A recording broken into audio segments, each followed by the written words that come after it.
What do I want? It's a question that everyone eventually has to ask themselves. The key motivator for every action taken. The cause behind every effect. So, what do I want? I want to go to a sporting event in every major venue. I want to grow within my relationships with my friends and my family. I want the freedom to create without the fear of failure. I want to dream without being hindered by reality. I want to chase new passions, new experiences, and new goals. I want OldMilk to branch out of the box and try new things. I'm accomplishing some of these goals right now, and I know what I need to do to achieve the rest of them. However, the one thing you should take away from this commercial is, I want you to buy OldMilk merch.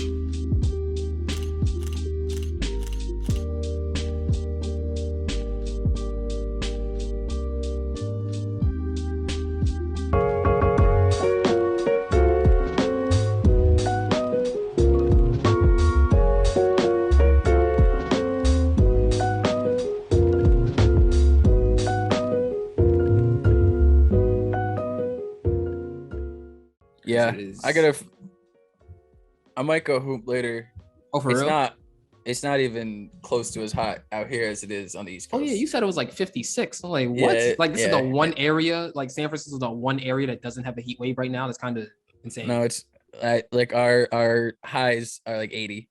So it's like that's summer. That's you know what I mean? Is there a breeze? Not so much where I am, but I mean, you get like up in the mountains, and if you get down towards the water, like towards the actual city, like Golden Gate Bridge, when it's like this, it's just completely like surrounded in fog. It's like a whole It's colder in San Francisco than where I am. Like I'm 30 minutes north of San Francisco. You go down in the city and you like lose like 10 degrees. That sounds beautiful. Yeah, it was pretty good. We're gonna get relief on Tuesday in the New York City area, in the tri-state area, as Dr. Doofenshmirtz would say. But it was 96 on Friday, 96 yesterday, Saturday, and today it's 94, and then tomorrow it's supposed to be 93, and then we get rain, and then that clears everything up. Mother Nature's throwing gas. Oh yeah, no. Working in the high 90s. Almost like the Blue Jays throwing gas at Boston Red Sox. I mean, dude was yelling he was yelling at Bobby Dahlbeck. Oh, that game, yeah. They were talking about yesterday when Manoah was yelling at Bob. it's Bobby Dahlbeck. I mean, you gotta get your. No, I know, but it's better than Lance Lynn feeling like he's pitching the best game ever. Meanwhile, it's like 7-0 on the other side. I know. I was just like, you're an all-star. Celebrate. You got out Bobby Dahlbeck. Congrats. That's crazy. Speaking of other things that have happened on the East Coast, welcome to the Cat Podcast. This is episode 311. I am Nate Sperling. That is Taylor McLeod. Thank you for listening on Spotify, YouTube, Apple Podcasts, Amazon Music, Stitcher, and all the other DSPs that you may listen to this podcast or watch this podcast on. Do us a favor, hit the like button and subscribe to the channel. You don't have to do it right now, but at some point in the conversation, you may be you may be called to do so. So, well, I guess no. I guess I'm calling you to do so now. So do it now. That being said, thank you. Check out the OldMilk Spins playlist on Spotify and YouTube. Check out all the OldMilk content on oldmilk.co, and also check out episode 8 of the It's All Opinion podcast on YouTube and all the other DSPs. Today we are talking about Joey Badass. After 5 years, 2000 is the name of the project. 14 tracks, 53 minutes long, featuring Diddy, Westside Gunn, Larry June, Chris Brown, Capella Gray, and J.I.D. Taylor, before we get into this, because I realized I skipped over an important step. How are you doing today? Can't complain. Red Sox gave up like 5 runs in the first inning, so every day's the same at this point. Business as normal, business as usual. Exactly. The issue with that play, the grand slam, running inside the park grand slam, is I get you missed the ball, but watching the ball fall and then just not making a play on it, I don't understand why Cora didn't take him out the game after. Yeah, I haven't looked into it a bunch. I feel like there was something was missed there, because he's not really a dude. Duran isn't really a dude who would just be like fuck this, like I'm not going after the ball. Especially he has like great speed, so I almost think he thought the ball was like gone, or he thought the left fielder was way closer to just getting it, but it doesn't look good. The way it was like filmed and the way it was shot. Yeah, It hits behind him and he just turns around and puts his head down and starts walking. I was like, it's like, have you ever played Wii Sports? And you know, like when you hit the ball and then they catch it and then you do that little thing where they hold the ball up and they like, yeah. Except he didn't have the ball. He was like, nah, it's over there. You got it, Jackie Bradley Jr. or whoever. Yeah. But back to this Joey Badass project. I guess the first question I have for you, Taylor, is this is Joey saying this. Who are the best MCs? Kenny, Joey, Cole, the Holy Trinity. That's 95 till infinity energy. Do you think that's true? Do you think that the Holy Trinity of rappity rap is Kenny, Kendrick Lamar, Joey Badass, and J. Cole? I like, sure. I guess I really hadn't never thought of that trio. I mean, the trio that everyone thinks about all the time is Drake, Kendrick, Cole, and it's just because they came up at the same time. They're huge. I don't hate Joey Badass putting himself in there. I wrote that down though. That line, I was like, all right. I mean, we haven't heard from you in 5 years, so I don't know if you're like still. You don't have necessarily the leeway that like a Kendrick does to disappear for 5 years and then put something out. But I certainly don't hate the confidence, and it's not like he's a new rapper coming in and saying this. Like, he's been around for a long time, even only being 27. Like, he's been putting out music for over a decade. So I have no problem saying that, especially because he came up at the same time with those guys, a little after, but like he was right there, like on the same level. If you go back and listen to a song like ASAP Rocky One Train, like him and Kendrick are Joey and Kendrick are right there. So it's a valid like, conversation about who had the best verse. Like, Joey's in that conversation too. It's a valid. I mean, if you want me to tell you who it was, it's Action Bronson. I was expecting you to say that. Swiftly, I shift the Beamer 860. No, I think Joey is deserving to put himself there. I don't think you can really be like, no, man, like you're not one of the best. It's like he's got the track record and he can obviously rap that well. So, no, I agree. I think that first off, him not putting out an album for 5 years after All American Badass is crazy, because I kind of expected him to drop something during 2020. I think maybe that's just the fan in me being like, you had all this political shit to say in 2017, and 2020 is basically the mountaintop in terms of the awareness or the activity going on, and he didn't really have anything to drop, I guess. But that's his artistic choice as well. I guess I was just expecting that. But to go away for 5 years, it's only a select few artists that can disappear for 5 years. He didn't really disappear because he was acting and he was like modeling and doing all this other stuff. Right. But in terms of musically, and he also put out that tape with the other Brooklyn artist called I believe it's called Beast Coast is the name of the group. It's like a super group, like 20 or not basically 20 rappers from Brooklyn, and it was a really good tape. So I really appreciated that too. But in terms of Joey Badass solo, it's been 5 years, and it's very few artists that are able to disappear for 5 years, come back, and maybe put out something better, and it maybe make it seem like nothing had, like there wasn't the 5 year gap in the first place. Yeah, I think that's fair, and I think it helps when artists, even though they don't put out music, they're still visible. So it doesn't feel like when Kendrick or a Frank Ocean or someone like that, when they go away, they go away. You don't see them.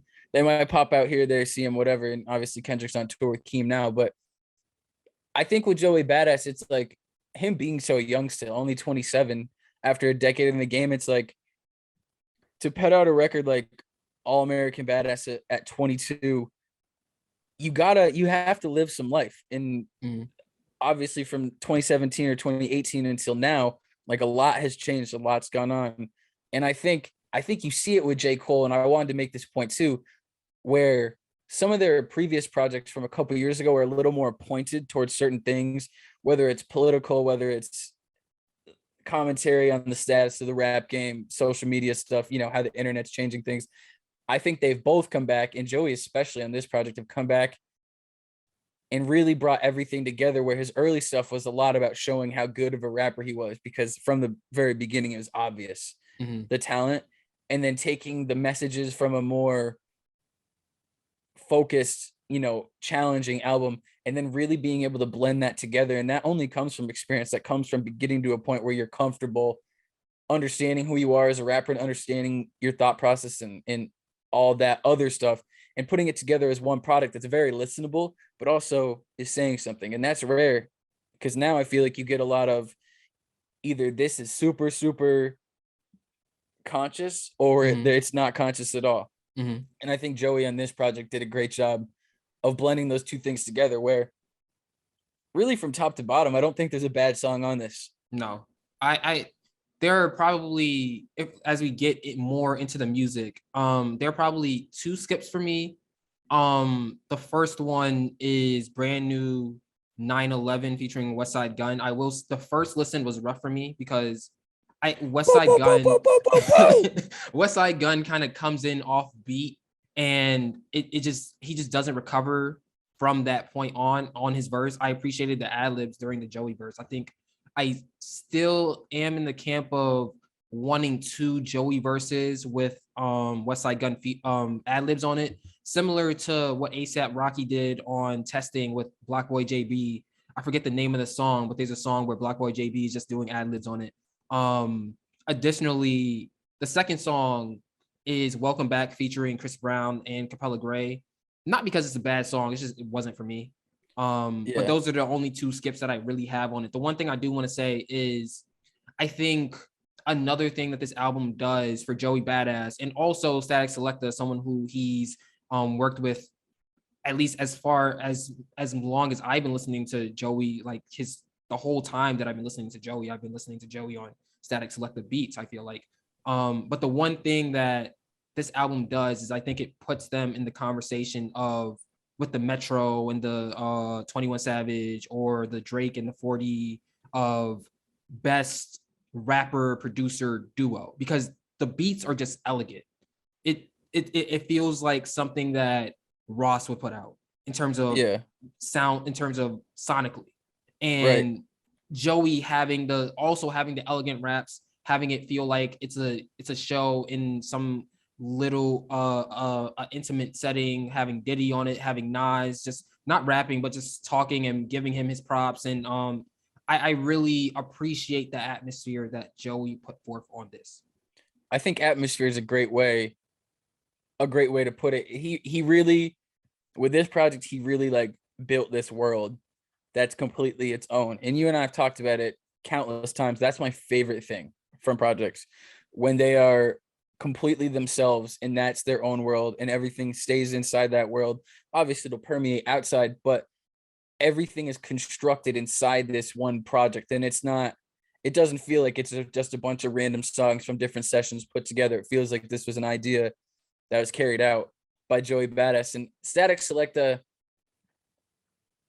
him and Joey working together and using those, little snippets of Diddy and Nas, I think it contextualizes this project in a way that stuff isn't so much contextualized now. Obviously, you still have the intros and outros from important people here and there, but this to me feels like such a throwback in the sense that it's understanding what it is and where Joey Badass sits inside of like hip hop in general, but also New York hip hop, and having legends talking on it. And it's not so much like, all right, well, I don't want to be overshadowed by these, or I don't want these to be the most important parts.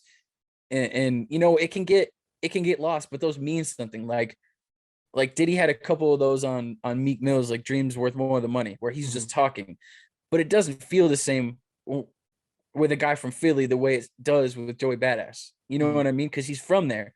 And I think it's a huge nod to like the people who set the foundation. We've always known that Joey is one of the great equalizers between like the super boom bappy whatever era and now. And I think that using their voices and their sentiments on a project like this, it just contextualizes it in a way that it really makes sense, and it makes this project feel like something. It really makes it feel like something. Mm-hmm. It's very New York. I like I forget what song it is, but there's a skit. It's not, I don't recognize the voice on it, but it's a woman and she's talking about, I'm from New York, y'all killed Biggie, y'all did all this stuff. And that skit too is very important because it also adds to the atmosphere of, I am Joey Badass. I am a rapper from New York. Respect me. Yeah. And not to say that people weren't respecting him before. It's like in terms of from the 2010s, in terms of new rappers that came out in the 2010s from Brooklyn, I think that it's a valid argument to say that Joey Badass is probably the best lyricist that has come out from New York City since 2010. I could be forgetting some names. But just having that and just having the atmosphere of New York with it, especially now with New York kind of going through a phase of not really having a signature sound and people kind of being worried about the city losing its touch in hip hop and its place in hip hop, at least in the current landscape. I think that what Joey Badass was able to do with that was essentially reestablish New York as a place for lyricists to flourish. And I that's something that was needed. The same way when you look at Chicago, you have the Lil Durks, and then on the other side you have the Sabas and you have the Chance the Rappers and you have the Lupe Fiascos, that kind of duality of it. Now with New York, when you're looking at New York and you're looking at it from when you're looking at it from holistically, you're thinking about Cardi B, you're thinking about Nicki Minaj, you're thinking about Pop Smoke, you're thinking about Fabio Foreign, and you're thinking about Joey Badass, Coda the Friend. So having that, not even duality, I guess, I don't know if this is a word, but the triality of the city coming together is important. And I think that shows why New York is the mecca of hip hop, at least until this Joey Badass album gets played out of relevance. Yeah. There's a sound to it. And I think building on a point I just made, it's combining older Joey's sound where he's really rapping on beats that were 15 years ahead of, where he, or 15 years before where he was rapping. And that was his signature. Like if there's any signature that Joey Badass had, and if there's one person from the newer generation, or the, not even newer, because he's been around for a long time, but from his generation carrying the mantle of like quote unquote real hip hop, he is the one. And I thought that like the production on this, especially like you said with the static selected beats, they're elegant enough where you still get that feeling, that texture that comes from those real classic hip hop instrumentals, but like the musicality is there, and there's a little more pace to this stuff now. And I think he just did a great job with all the raps, with all the structure of the songs.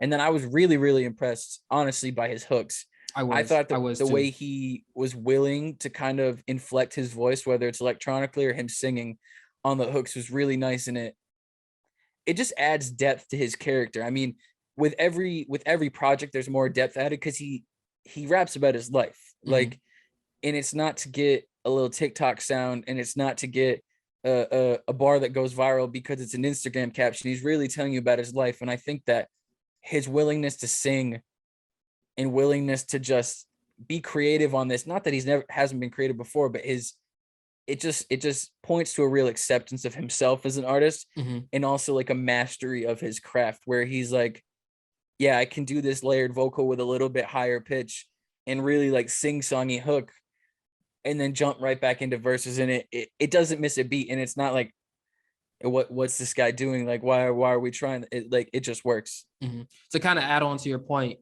he made Devastated, and like Devastated, I can argue that Devastated is probably his best song.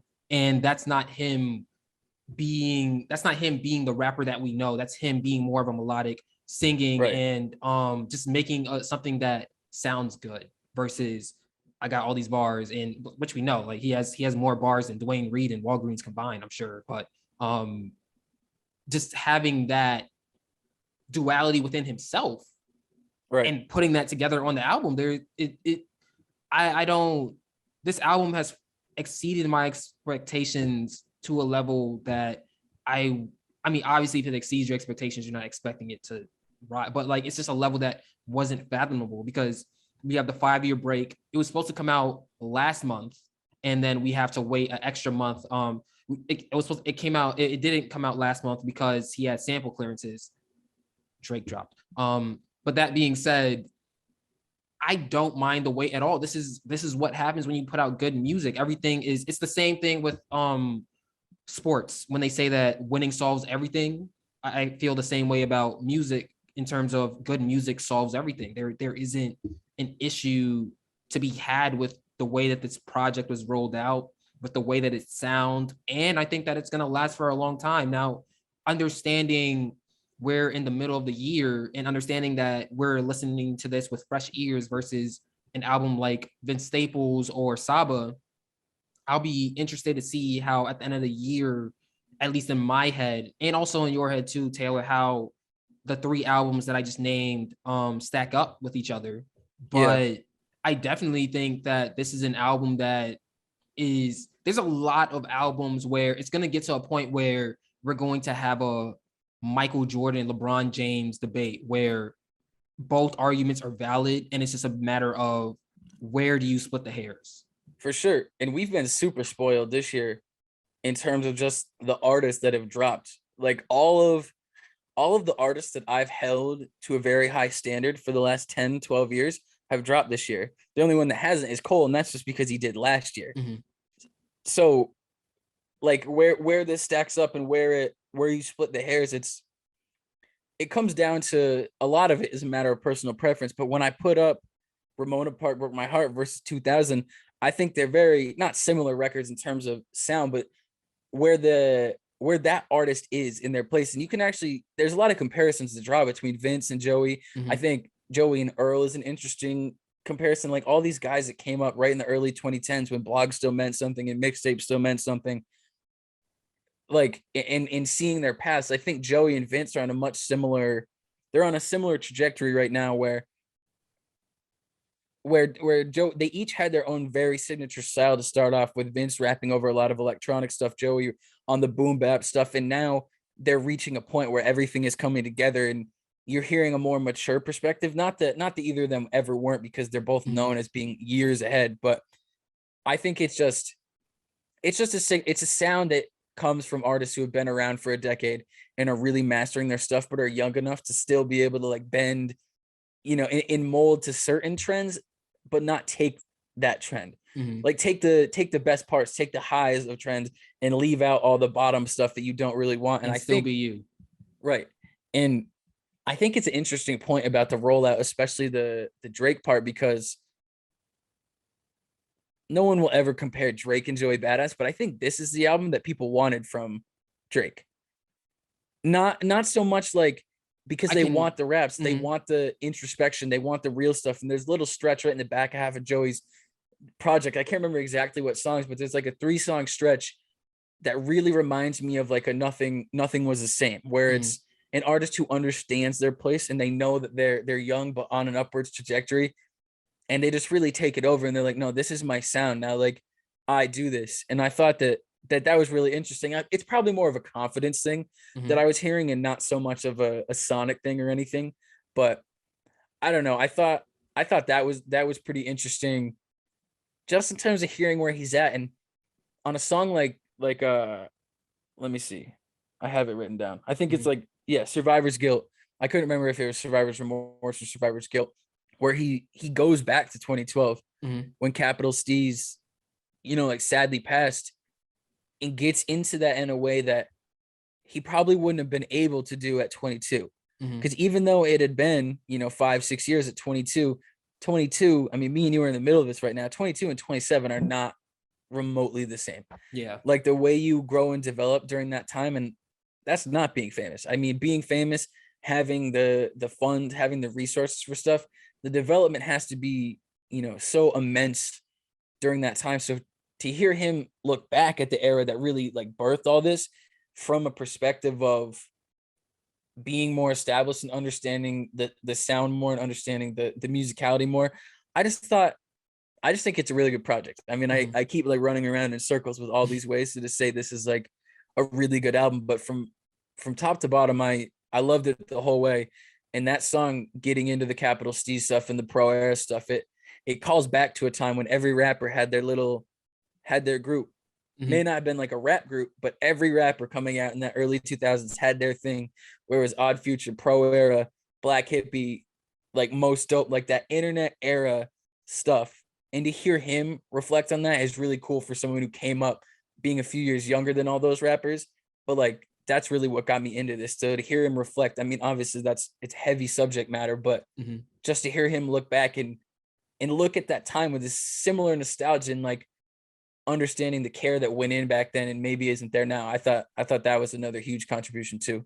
Mm-hmm. Two things about that song. The first one, going back to the nostalgia, having Ab Soul on the outro talking about Capital, like first time meeting Capital Steez and Joey Badass and the pro era artists, adds to the nostalgia that comes forth on that song. Additionally, I think I say this all the time. I think the one thing about music or art in general, the purpose of it is to make you feel something.